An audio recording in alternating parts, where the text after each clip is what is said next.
The unhappiness of women in heterosexual relationships with men is a feature, not a bug. Women's unhappiness is the point, and I will prove it to you. So you tell women their whole lives that their happiness is only going to come from being in a romantic relationship with men, and you put all of their focus on that goal from a very young age. They spend all their time and energy trying to look attractive, trying to learn what boys like, trying to, learn how to attract men. And when they do finally get picked and they find themselves in a marriage with a man, and then it's wholly unfulfilling, she's suddenly not just full of happiness because she happens to have a man in her house. She will then spend all of her energy trying to make him love her more so that she can get that happiness. She will try to look pretty. She will try to get into her feminine. She will try to adopt any hobbies that he has so that she can get that closeness and validation from him that is been sold to her as her life's purpose. So from basically childhood through, the first 10, 20 years of her marriage, at least the first half of her life, most women are like a greyhound in a greyhound track chasing a fake bunny. And what are men doing during this time?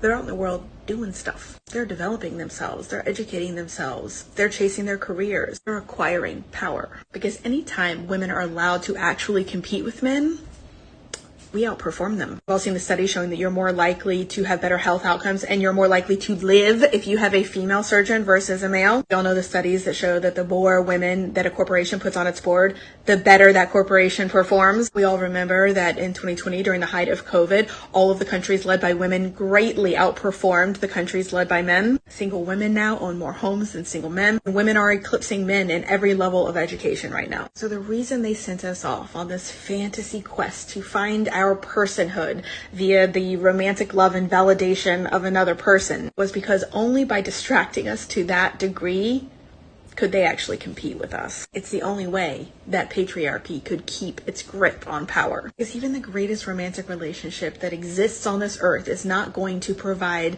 the entirety of meaning that a person needs in this life. It's not a meal that contains all of the sustenance that life has to offer. And it was never meant to. And patriarchy's grip right now, which is tightening on us because it can feel us slipping away, is reliant largely on the group of women who have not yet woken up to this.